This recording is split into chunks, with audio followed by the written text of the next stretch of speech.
Bonjour et bienvenue sur Hockey Télé. Aujourd'hui, comme chaque année, nous sommes ici à Libourne, au centre sportif Condat. Et je suis pour cette ouverture avec la capitaine qui est chef de centre de Libourne. Alors, capitaine, pourquoi être présente ici? Alors être présent, c'est important déjà pour la cause, pour le Téléthon, et puis pour soutenir toutes nos équipes qui vont participer pendant 24 heures au Téléthon 2024. Alors ici sur Condat, il y a énormément de JSP. JSP, jeunesse. Jeunes sapeurs-pompiers. Donc ce sont des jeunes sapeurs-pompiers qui font partie d'une association, des jeunes sapeurs-pompiers, et qui tous les samedis matins donnent de leur temps pour apprendre le métier de pompier. Alors, il faut que j'ai quel âge pour rejoindre les jeunes sapeurs-pompiers? Alors il faut avoir 12 ans minimum, et vous êtes jeune sapeur-pompier pendant 4 ans. Et je fais quoi comme activité? Alors c'est tous les samedis, vous faites du sport, vous apprenez le secourisme, des manœuvres incendie, le matériel incendie, et puis tout ce qui a trait à la corporation des sapeurs-pompiers, les cérémonies, toutes ces choses-là qui caractérisent le métier de sapeur-pompier. Alors, les jeunes qui ont fait le passage chez les jeunes sapeurs-pompiers, est-ce que beaucoup embrassent la profession? Alors oui, énormément. Alors déjà deviennent sapeurs-pompiers volontaires, et puis pour certains d'entre eux, poursuivre cette passion en devenant sapeurs-pompiers professionnels. Alors, vous êtes capitaine, pompier professionnel. Quel cursus il faut faire pour être à votre échelon? Alors, soit on peut passer un concours en externe, à partir d'un niveau bac plus 3, ou soit commencer en tant que sapeur-pompier professionnel au grade de caporal. Et au bout de 4 ans de service, on peut passer le concours de capitaine en interne. Et votre parcours à vous, personnel? Alors moi, j'ai commencé par le rang. Donc j'ai commencé comme sapeur. Et puis au bout de quelques années, de 13 ans d'ambulance et de fourgon, j'ai décidé de passer le concours d'officier. Alors, aujourd'hui, on est ici pour la journée du Téléthon. 36-37, il ne faut pas l'oublier. Qu'est-ce que vous allez faire comme activité? Alors aujourd'hui, on a la course, les 24 heures de la course. Donc on va participer à la course, 24 heures de course. Et puis participer en se mobilisant, en achetant éventuellement des goodies qui participeront à notre petit effort pour ce Téléthon. Alors, il y a beaucoup de véhicules qui sont sur place. Il y a beaucoup d'activités. C'est important d'être présent ici? Oui, c'est important déjà pour montrer que nous, sapeurs-pompiers, on soutient le Téléthon, pour montrer aussi ce que l'on peut faire. Et puis avec les forces de sécurité, avec les gendarmes, avec la sécurité civile, c'est important d'être présent. Vous êtes combien sur le site? Ici aujourd'hui, beaucoup. J'ai pas le chiffre en tête. Lieutenant, alors, vous êtes le responsable des jeunes pompiers? Oui, tout à fait. Je suis responsable des jeunes sapeurs-pompiers du Libournais. Donc c'est une section qui regroupe 3 casernes. Le centre de secours de Coutras, le centre de secours de La Pouillade, ainsi que celui de Libourne. Alors, qu'est-ce que vous faites avec ces jeunes? Alors c'est une formation avec les valeurs d'engagement civique, et également on leur apprend les techniques opérationnelles qui vont leur permettre de se former à la fois au secourisme et pouvoir réaliser des gestes de secours. Il faut savoir que dès la fin de la première année du cycle des jeunes sapeurs-pompiers, qui dure 4 ans, on a des jeunes qui sont déjà capables d'effectuer des gestes de secours dans la vie de tous les jours. Et ensuite, on les forme à toutes les techniques opérationnelles de lutte contre l'incendie, de protection contre les personnes, les biens et l'environnement. Et ils commencent à quel âge, ces enfants? Les jeunes commencent à 11 ans et c'est un cursus cursus de formation qui dure jusqu'à leurs 16 ans. Arrivés à leurs 16 ans, ils peuvent passer un brevet national de jeunes sapeurs-pompiers et ensuite intégrer un centre de secours de sapeurs-pompiers en tant que sapeurs-pompiers volontaires. Alors là, aujourd'hui, ils sont ultra présents pour le Téléthon. Ils sont plutôt contents d'être présents? Oui, ils sont contents et en fait c'est un moment important pour eux parce que ça permet de retranscrire des valeurs fortes qui sont apprises lors de la formation d'un sapeur-pompier, comme l'esprit d'équipe, de solidarité. Alors, la jeunesse est énormément décriée. Vous en pensez quoi, vous, de la jeunesse actuelle? Moi je trouve que la jeunesse elle est pleine de ressources, plein de talents et donc il faut s'appuyer sur la jeunesse pour échanger avec eux et puis et développer ensemble et avancer vers l'avenir. Alors, moi, je suis jeune sapeur-pompier. Enfin, non, pardon, je voudrais devenir jeune sapeur-pompier. Il faut que j'ai 11 ans. Et à quel moment je viens vous voir? Alors, vous pouvez contacter le responsable de la section à tout moment de l'année pour savoir si vous pouvez intégrer la section des jeunes sapeurs-pompiers. Ensuite, nous, on effectue un test de recrutement annuel qui s'effectue la plupart du temps en début d'année scolaire. Donc là, ça s'est passé en septembre. Les tests ils s'effectuent en 3 mouvements. Il y a d'abord des tests physiques, ensuite des tests écrits et à l'issue, il y a un entretien oral. Et donc si vous remplissez les conditions, on vous recrute comme jeune sapeur-pompier.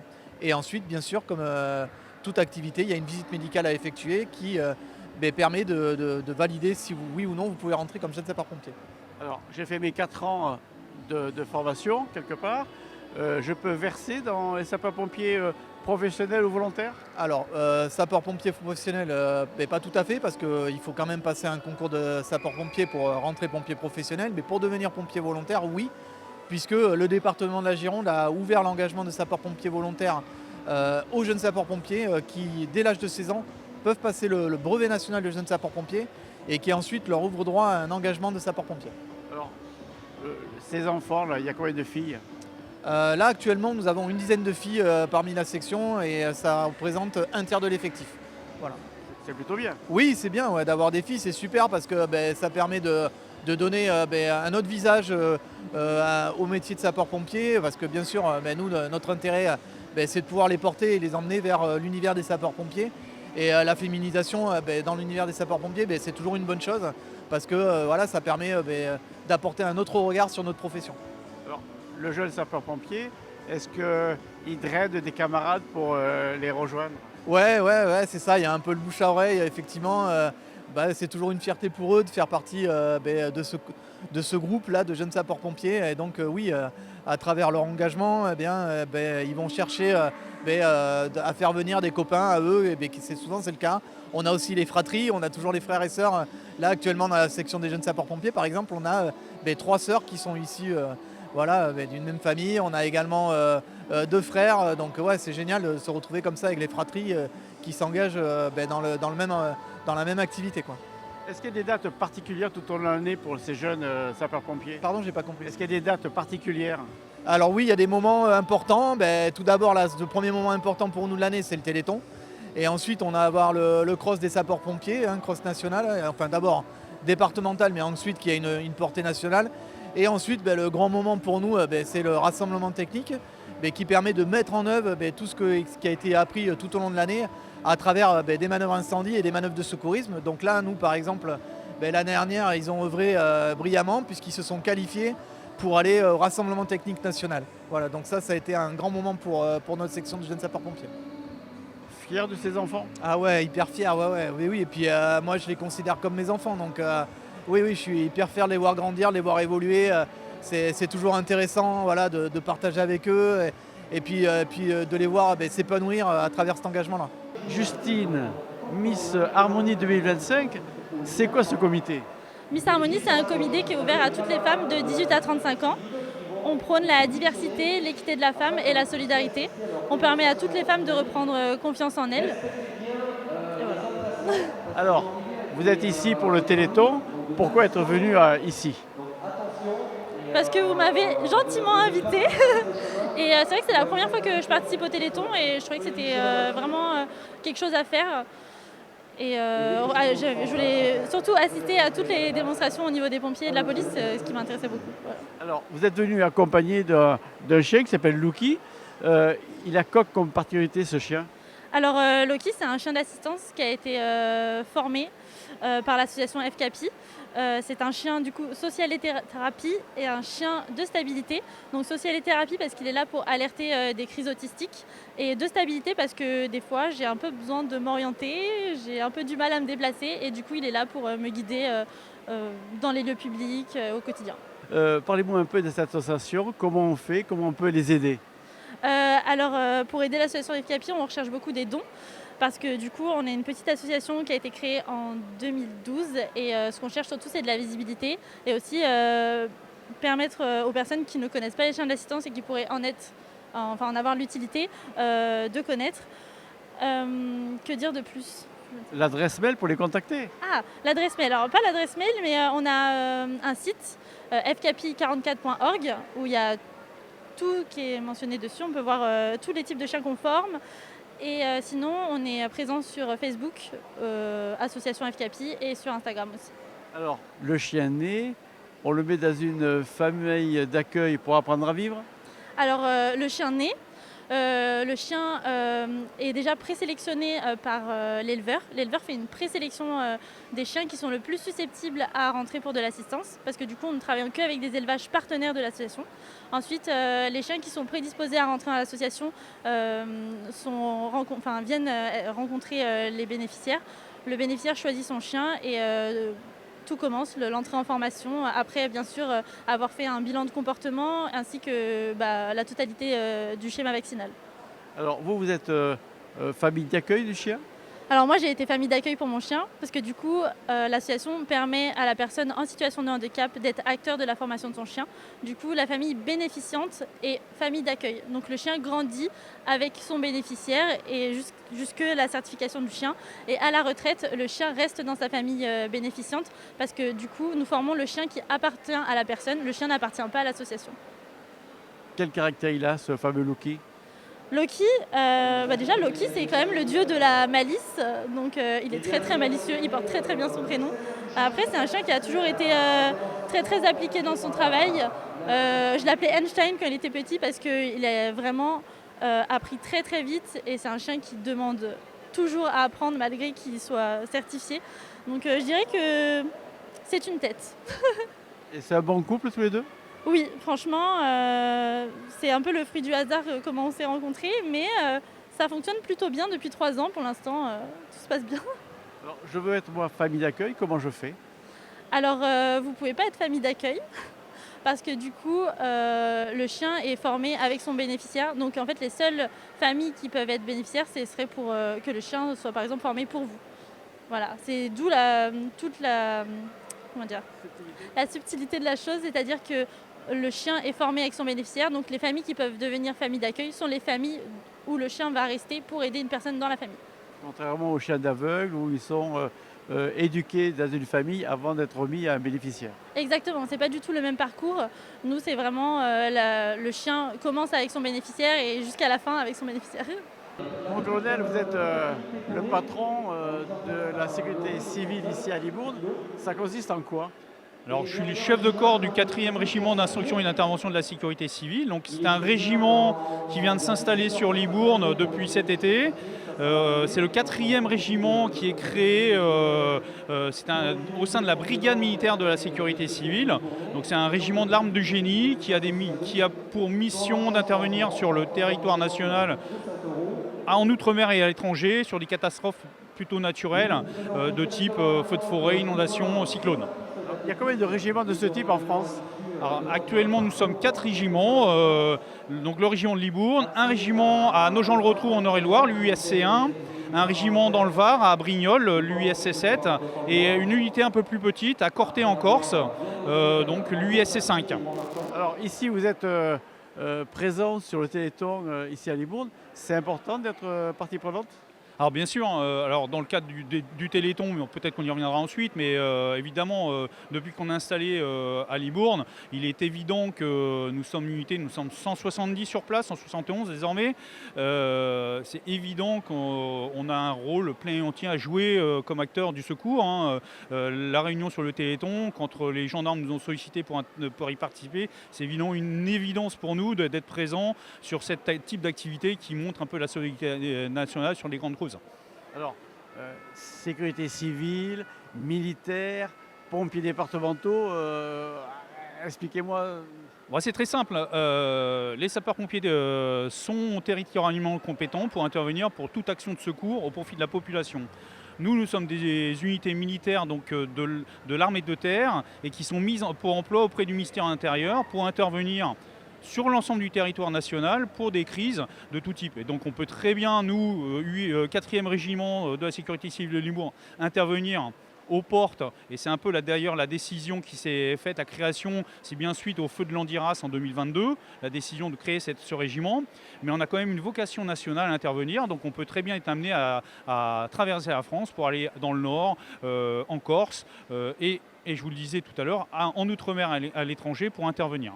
Alors, quand vous êtes sur intervention, qui c'est le patron? C'est vous? C'est le préfet? C'est le ministre? C'est les pompiers locaux? Alors c'est d'abord le préfet qui dirige les opérations de secours, et puis il a un commandant des opérations de secours qui est en général le directeur départemental des services de secours, et puis une cellule opération qui gère la crise, l'événement. Et puis ensuite, nous, si on est déclenché pour intervenir, alors on intervient pour le préfet. Et en général, le préfet nous met à la disposition de son commandant des opérations de secours pour arriver à les faire obtenir avec nos moyens. Donc, Libourne, vous serez effectif complet dans 2 ans à peu près. Vous serez combien au total? Alors, la cible pour nous, c'est d'être à 580 personnes en fin 2027. Donc, on est 171 actuellement et on va monter progressivement pour atteindre ce chiffre de 580 personnes fin 2027. Ça, c'est ce qui est pour l'instant planifié. Alors déjà, depuis qu'il y a une partie de l'effectif qui est ici, présent sur le Libournais, vous avez déjà participé à des actions? Alors oui. Alors j'ai une équipe là de 13 personnes qui ont pu être engagées un peu plus d'un mois, 35 jours là, en Nouvelle-Calédonie, en appui des forces de sécurité intérieure pour les opérations de déblayage des routes suite aux manifestations. Ils ont été engagés sur des feux de forêt là-bas, double compétence, une capacité humaine d'hommes, de bras et femmes d'ailleurs, à nettoyer les routes, à dégager les routes, et puis une réversibilité vers une action de feu de forêt, parce qu'il y a aussi des feux de brousse qui étaient émergents, donc on est capable de faire ça. Vous parlez de hommes-femmes, il y a combien de pourcentage de féminins dans votre régiment? Actuellement, nous sommes à 30%, 27% à peu près, mais 30% c'est le chiffre actuellement, donc c'était un beau chiffre, mais voilà, pour nous c'est pas un sujet, la mixité, 30%, le chiffre est là, on le voit, de toute façon, elles tiennent, les femmes, il n'y a pas de notion de sexe, évidemment on ne peut pas la nier, mais c'est pas un sujet en soi, pour nous ça se gère très bien, les équipières font tout à fait le travail. Alors, lorsque vos équipes s'en vont à l'étranger, est-ce que le chef de corps les suit? Alors, ça peut être, j'espère que ce le sera. Pour l'instant, je n'ai pas été engagé à l'aide de mes hommes, mais en général, sur des opérations à l'étranger, on essaie de mettre une organisation, une colonne vertébrale dans le détachement, en y mettant le chef de corps en général, comme chef de détachement, qui aura ce rôle d'interaction avec les autorités locales. Quand on est déployé à l'étranger, je vous citais notamment le rôle, on intervient en France en appui du préfet, qui nous met à disposition du commandant des opérations de secours. À l'étranger, c'est la France, c'est le ministère de l'Intérieur et les ministères des Affaires étrangères qui nous met à disposition de l'ambassadeur de France dans le pays touché, lequel ambassadeur va interagir avec les autorités locales pour utiliser le détachement français au meilleur de ses capacités et au maximum de ses capacités. C'est un métier passionnant? C'est un métier fantastique et moi je voudrais revenir quand même sur le Téléthon. Évidemment, nous on est en pleine santé, en parfaite santé, donc c'est évident que pour nous c'est un métier passionnant. Il faut qu'on soit présent. Voilà, les hommes et les femmes du régiment qui le font tous les jours, font du sport, et donc ces moments-là de concorde du monde de secours pour passer un peu de temps et penser à ceux qui ont moins la chance de faire ça, je pense que c'est la meilleure façon qu'on puisse faire pour marquer notre arrivée sur Libourne. Un maître mot, 36-37. 36-37, bien sûr. Il est encore temps, vous avez largement le temps de contacter pour faire des dons, bien sûr. Aude, bonjour. Vous êtes ici au Téléthon de Libourne. Vous êtes maître de chien. En quoi consiste votre métier? Alors mon métier, je travaille avec mon chien ainsi qu'une équipe en brigade de nuit. Je suis dans une équipe de nuit. Je travaille avec, je suis pas forcément que avec mon chien. Il est dans la voiture, mais sinon je fais tous les services courants, donc que ce soit du tapage comme de la verbalisation. Mais en plus, je suis équipée d'un chien et quand j'en ai besoin, je le sors. Donc on précise, c'est la police municipale. La police municipale de Libourne, oui. C'est nouveau que les polices municipales aient un chien? Absolument pas, non, ça fait 20 ans que je suis dans le chien. Et donc moi par contre je viens de Paris. Donc du coup non, ça fait 22 ans que je suis dans le chien et Taran à l'heure actuelle c'est mon 4e chien d'intervention. Alors ici vous êtes pour le Téléthon, pourquoi être venu? Alors du coup, c'est la 3e année que je viens et je téléthon parce qu'on est là pour mobiliser les gens et du coup pour les faire venir, pour qu'ils et s'y montrer le métier et montrer aussi qu'on puisse travailler en complicité avec la gendarmerie et aussi la police nationale quand on est couvert avec la police nationale. Le public est ici, il est impressionné par rapport au chien que vous avez? Bah écoutez, oui, apparemment, tout le monde en dit du bien et oui, impressionné parce qu'au moins on montre le travail qu'il fait. Et on pense effectivement qu'un chien, c'est tout mignon, tout gentil, mais effectivement, il ne faut pas oublier qu'ils sont forts, ils ont une grande gueule et ils ont une pression de mâchoire qui est énorme. Alors les chiens que vous avez, c'est plutôt des chiens de protection ou de recherche de drogue ou autre? Donc on appelle ça des chiens d'intervention. Donc en vrai, ils sont là, notre but, à nous en police municipale, ça reste des chiens, on fait des frappes muselées et on fait mordre en légitime défense. Alors ici, il y a combien de chiens au total dans votre brigade? Je suis la seule et l'unique. Et ça manque d'avoir d'autres partenaires? Non, parce que j'ai pas grande utilité, donc un chien suffit amplement au sein de notre collectivité. Comment on fait pour devenir maître chien? Alors du coup, nous, en police municipale, donc du coup, on le prend tout petit et on est affilié à un centre de formation qui, au bout d'1 an et demi, valide notre chien suite à un examen pour le mettre sur la voie publique. Et après, ce chien, il fait sa carrière avec vous toujours? Toujours. Si je ne travaille pas, il ne travaille pas. Du coup, il travaille. S'il est blessé, forcément, il ne travaille pas.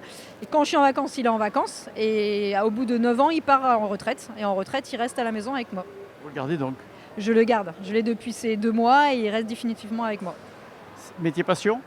Je pense, oui. On peut dire que c'est un métier passion. J'aime ça et du coup, c'est une passion. J'entraîne sur les après-midi. Je cours avec. C'est un entraînement tout le temps, qui ne s'arrête jamais. Maître mot pour le Téléthon, 36-37? Je crois, c'est 36-37. Oui, je pense. Bonjour Grégoire. Bonjour. Alors, vous êtes champion olympique, para-olympique. Dans quelle discipline? Alors, je suis médaille de bronze aux Jeux Paralympiques de Paris 2024 en para-aviron dans le 4 barré PR3 mixte. Alors, ça fait assez long, mais pour résumer vite fait, le PR3 c'est la catégorie de handicap, donc je fais partie des handicaps les plus légers. Et 4 barrés parce qu'on est 4 avec un ou une barreuse, et mixte parce qu'on est un équipage mixte, 2 garçons, 2 filles. C'est discret de vous demander votre handicap?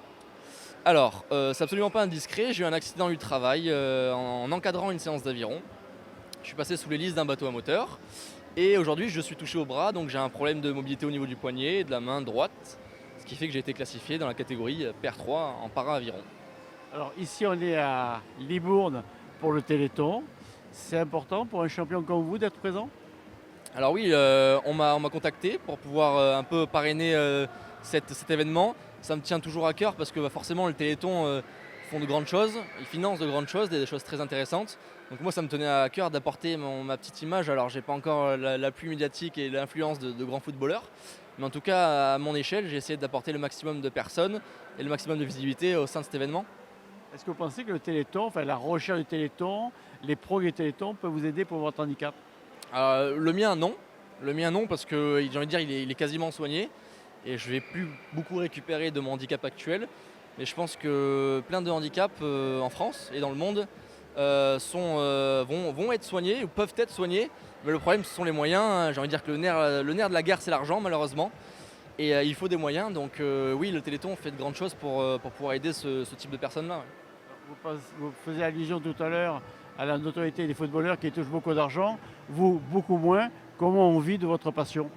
Alors moi j'ai la chance d'avoir la police nationale qui m'aide tous les jours pour pouvoir vivre de mon sport. Donc il m'accompagne, je suis au sein d'un contrat d'image avec la police nationale. Donc mon but c'est de donner une bonne image de la police nationale à travers ma discipline. Et à côté j'ai aussi un appui financier de l'ANS, donc l'Agence nationale du sport, qui me permet de vivre. Grâce à ces 2 institutions, je peux vivre de mon sport aujourd'hui, ce qui est rare. Parce qu'on n'est pas rameur professionnel, pas encore. Mais on va le devenir bientôt et petit à petit grâce à tout ce que met en place l'État français, notamment dynamique de sport. Donc j'ai envie de dire que c'est intéressant et c'est comme ça que je vis aujourd'hui de l'aviron. Alors, une carrière sportive est assez brève. On peut demander votre âge et à quel âge vous allez arrêter votre carrière sportive? Alors j'ai 22 ans et quand je vais arrêter ça je sais pas encore. J'ai envie de dire que j'ai envie de continuer le maximum de temps possible. Et là où je prendrai le plus de plaisir, c'est surtout ça qui m'intéresse, c'est prendre du plaisir dans ma discipline. Quand j'en prendrai plus, j'arrêterai. Une carrière d'aviron, ça peut durer jusqu'à 35, au plus tard 40, 42 ans. Et après, justement, la police nationale m'offre une reconversion au sein de la police. Et j'ai aussi à côté une formation d'entraîneur d'aviron. Donc ça me permet d'avoir un double projet intéressant pour la suite de ma carrière. Alors, un sportif de votre niveau, on s'entraîne combien d'heures par jour ou par semaine? Alors, pour donner en quelques chiffres, je m'entraîne 2 à 3 fois par jour. Donc sur des stages d'entraînement, on est plus sur du 3 fois par jour. Et quand je suis chez moi, je suis plus sur du 2 fois par jour. Ça représente une séance dure environ 2 heures, on va dire. Donc ça fait 4 heures par jour et il suffit de multiplier par 6. Généralement le dimanche, j'ai repos. Voilà, donc ça fait quand même pas mal de temps. Ça fait entre 15 et 20 heures d'effectif, c'est-à-dire de temps passé à l'effort. Et s'ensuit à côté tout ce qui est mobilisation, récupération, préparation du matériel, qui prend du coup pas mal de temps. Vous entraînez à quel endroit? Alors moi je suis membre du pôle France de Toulouse, donc c'est le pôle France qui se situe le plus proche de chez moi, de Libourne. Donc j'y suis allé il y a 5 ans maintenant, donc ça fait pas mal de temps que j'y suis. Et c'est une ville qui me plaît, parce qu'il fait bon vivre et de bonnes conditions pour s'entraîner et une bonne émulation. Jérôme, c'est fini? Ça y est, c'est fini. Ça y est, le Téléthon 2024 pour nous est terminé. Donc une belle réussite. Une belle réussite. Vous avez parlé tout à l'heure d'un chèque qui sera remis la semaine prochaine. On a une petite estimation? On sera bien. On sera mieux que l'année dernière. La barre symbolique à franchir, c'était les 10 000 €. Je ferai mon comptable lundi pour vraiment avoir la somme exacte. Mais je pense qu'on sera bien, qu'on sera plutôt bien. Moi, j'ai une petite idée. Personne n'est dans la confidence. Mais voilà, quand il y aura la remise officielle du chèque, la somme sera vraiment révélée au dernier moment. Et je livrerai enfin le secret. Et la très bonne nouvelle, je pense. Ouais. On peut faire un petit historique de ces 2 jours? Ouais, ces 2 jours, hier, le départ du fil rouge de course à pied, donc le relais entre les forces de l'ordre et les unités d'intervention du Libournais, avec l'association du public cette année. Donc on a associé le public à venir courir avec nous, moyennant un don de 5 €. Et puis aujourd'hui, une journée, on va dire, porte ouverte, en gros, avec les différents corps de métier, que ce soit la gendarmerie, la police municipale, les pompiers, la sécurité civile et la Croix-Rouge, donc qui ont tenu des stands. Également une partie de démonstration dynamique. Donc voilà, avec des activités diverses et variées qui touchent au thème de la sécurité et de l'intervention. Je pense que les gens ont pu apprécier. Donc un bon public cet après-midi, du monde, donc satisfait. Particularité aussi de la chose, c'est que pour la première fois, il y avait la sécurité civile qui s'implante à Libourne, qui était présente. Exactement. J'ai directement sauté sur l'occasion. Lors de leur venue, en fait, je me suis dit, mais pourquoi pas nous associer, enfin les mettre dans le projet. J'ai été accueilli avec grand plaisir. Et ils ont dit, ouais, bingo, on part avec vous, c'est bon, on se lance dans le projet. Donc très très bon retour de leur part et très content en fait qu'ils soient parmi nous. Ouais. 3e édition, 3e succès. On pense déjà à l'année 2025? Oui, exactement. Ouais. Là, on va faire, c'est simple. On est un peu dans l'euphorie de la réussite de cette année. Donc, une fois retombé, on fera le bilan complet avec ce qui a marché, ce qu'il faut donc reproduire.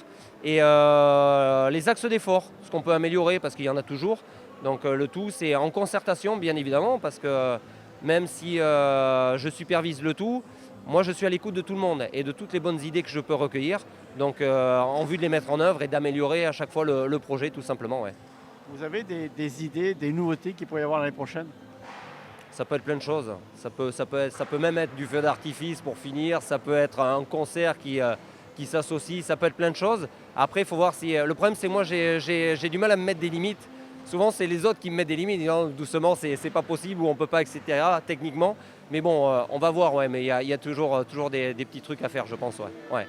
Alors, l'année dernière, il pleuvait.